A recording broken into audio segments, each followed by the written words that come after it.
Microsoft এক্সেলে আমরা অনেক সময় ছোট ছোট কিছু ইরর থাকে বা ছোট ছোট কিছু টেকনিক থাকে যেগুলো আমরা না জানার কারণে দেখা যায় যে অনেক বড় বড় ডাটাবেসগুলোকে কন্ট্রোল করতে আমাদের একটু কষ্ট হয়ে যায়।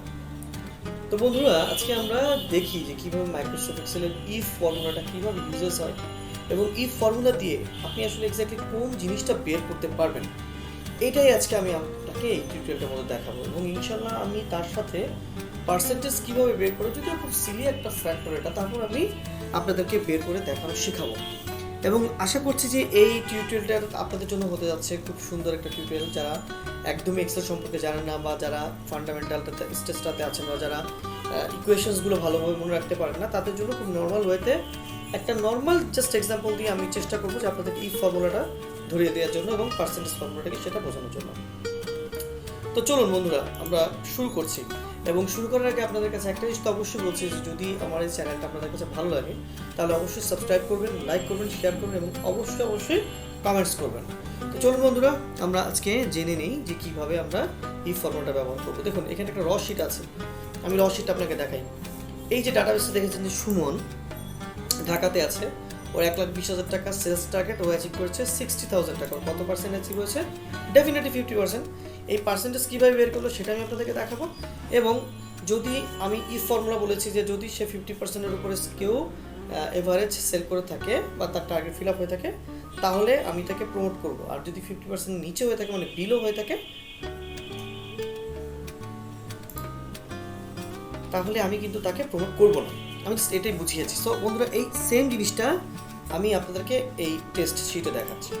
তো প্রথমে কি করতে হবে, আমরা পার্সেন্টেজ বের করবো। পার্সেন্টেজ আমরা শতকরা হিসেব কী করি, যে যত টাকা বা যত আয় হয়েছে বা যত হয়েছে সেটা দিয়ে আপনার টার্গেটের ভাগ ইনটু 100 ডিভাইডেড 100। দেখুন কত সহজ। সো প্রথমে ইকুয়াল টু সাইনকে কল করলাম, দেখুন অ্যাচিভমেন্টকে নিয়ে আসলাম, ডিভাইডেড টার্গেটকে নিয়ে আসলাম, ইনটু মানে শিফট চেপে 8 ইনটু 100 ডিভাইডেড 100। দেখুন পার্সেন্টেজ চলে আসবে, দেখুন 50% চলে আসছে। আমি যদি এই 100টা না দিতাম তাহলে কি হতো, শুধু 50 আসতো, পার্সেন্টেজ আকারে আসতো না। যেহেতু আমি পার্সেন্টেজ আকারে বের করছি, আমি আবার দেখাচ্ছি আপনাদেরকে। সমান সমান সাইনকে কল করলাম, অ্যাচিভমেন্টকে আমি প্রথমে সিলেক্ট করবো না, যেটা আমার ইনপুট আউটপুট এসছে, এইটা ডিভাইডেড আমার ইনপুট মানে টার্গেট দিলাম, গুণন নর্মালি 100% অ্যাচিভমেন্ট ডিভাইডেড 100%, দেখুন 50%। এখন এইটাকে যদি আমি, দেখুন এই যে একটা প্লাসের মতো আসবে কালো, এটাকে যদি টেনে নিচে নামিয়ে দিই বা আরও ডাটাবেস থাকলে নিচে নামিয়ে দিলে আপনি দেখবেন যে ও রেশিও শো করছে। যেমন ও 50% আছে, বাট ও কিন্তু 43%। 1.5 লাখ টাকা টার্গেট ছিল জাহাঙ্গীরের, 65,000 টাকা করেছে, তার মানে অল্পের জন্য হয়নি। তো বন্ধুরা, এই পর্যন্ত বুঝতে পেরেছেন যে পার্সেন্টেজ কীভাবে বের করতে হয়।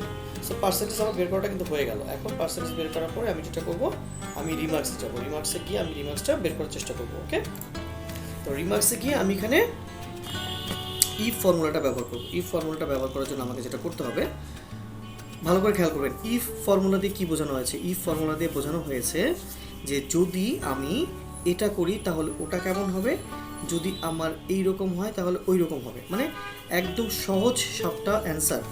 ইফ মানে হচ্ছে যদি আমি ইফ ফর্মুলা নিয়ে অনেক আগে টিউটোরিয়াল দিয়েছিলাম, সো হোপফুলি আপনারা হয়তো অনেকে দেখেছেন বা যারা দেখেননি প্লিজ দয়া করে আজকে আরও একবার দেখে নিন। ইফ ফর্মুলাটা আপনার জন্য লাইফ টাইমের জন্য ক্লিয়ার হয়ে যেতে যাচ্ছে আজকের এই টিউটোরিয়ালটাতে। ভালো করে খেয়াল করবেন, আমি একটা টার্গেট সেট করেছি যে আমার কথা হচ্ছে যে 50% হয়েছে তাকে আমি প্রমোট করব, তাকে আমি প্রমোশন দিব, আর যে 50%-এর নিচে আছে তাকে আমি প্রমোশন দিব না বা তাকে আমি প্রমোট করব না। সো কীভাবে আমি সেটা বের করবো, এখন আমাকে একটা করে ধরে আমি এখানে লিখবো প্রমোটেড।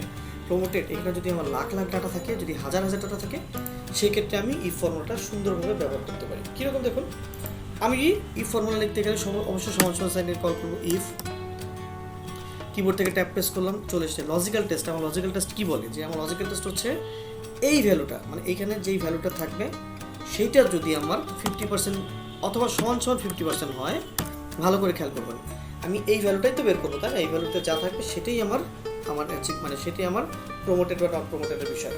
তো যেহেতু এই ভ্যালুটা আমার যাই থাকুক না সেটা দেখবেন না, আমি বলেছি যে এই ভ্যালুতে যা আছে ইফ লেখার পর সেটা যদি গেটার দেন বড় হয় অথবা সমান 50% হয়, তারপরে কমা দেন ডাবল ইনভার্টেড, তাহলে আমি লিখবো প্রমোটেড, সে প্রমোটেড পাবে। Double inverted comma close comma, আর যদি না হয় লজিক্যাল টেস্ট কি বলে, যদি না হয় তাহলে হবে নট প্রমোটেড। খেয়াল করুন, not PROMOTED not promoted, double inverted bracket close. দেখুন সে 50% পেয়েছে, তার মানে সে প্রমোটেড।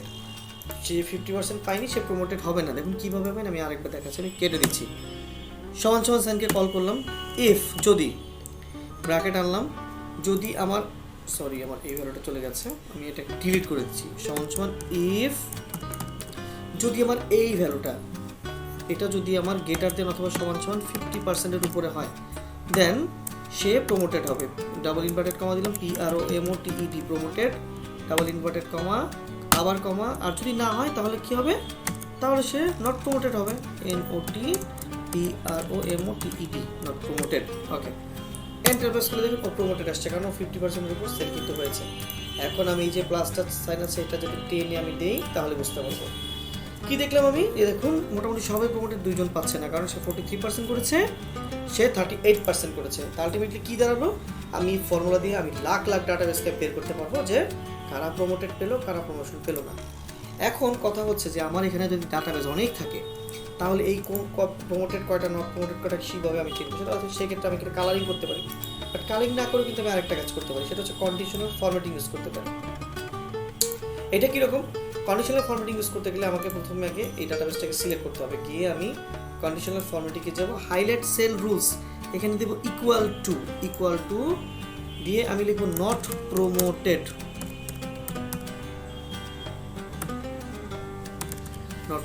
দেখুন ওই অলরেডি কিন্তু ধরে নিয়েছে। তার মানে কি হলো, আমি কন্ডিশনাল ফরম্যাটিংয়ে ডেটাটা সিলেক্ট করে আমি কন্ডিশনাল ফরম্যাটিংয়ে গিয়ে হাইলাইট সেল রুলসে গিয়ে ইকুয়াল টুতে আমি লিখে দিয়ে আসবো নট প্রমোটেড। যদি লিখে দিয়ে আসি তাহলে যেই কয়টা নট প্রমোটেড শুধু সেই কয়টাই আপনার শো করবে এখানে। তো বন্ধু, এটা ছিল কন্ডিশনাল ফরম্যাটিংয়ের ব্যবহার, একই সাথে ইফ ফর্মুলা এবং পার্সেন্টেজের ব্যবহার। আশা করছি যারা একদম ফান্ডামেন্টাল লেভেলটাতে আছেন তাদের জন্য এই টিউটোরিয়ালটা অনেক কাজে আসতে পারে। আপনারা চেষ্টা করবেন, আপনারা দেখবেন, আপনারা বাসায় প্র্যাকটিস করবেন, ইনশাআল্লাহ এক্সেল, ওয়ার্ড এবং পাওয়ার পয়েন্ট সেটা কিন্তু কোনো ব্যাপারই না। তো বন্ধুরা, আজকে এই পর্যন্তই। আজকে আমি ইফ ফর্মুলা এবং পার্সেন্টেজ নিয়ে কথা বললাম, একই সাথে কন্ডিশনাল ফরম্যাটের সম্পর্কে একটা আইডিয়া দিলাম। আশা করছি আপনাদের ভালো লাগবে, আর অবশ্যই ভালো লাগলে আমি আবারও বলছি দয়া করে সাবস্ক্রাইব করবেন, লাইক করবেন, শেয়ার করবেন, তাতে আমি আরও কিন্তু নতুন নতুন ভিডিও বানানোর জন্য অনেক বেশি অনুপ্রেরণা বোধ করি। সো সে পর্যন্ত ভালো থাকুন। আসসালামু আলাইকুম, ধন্যবাদ।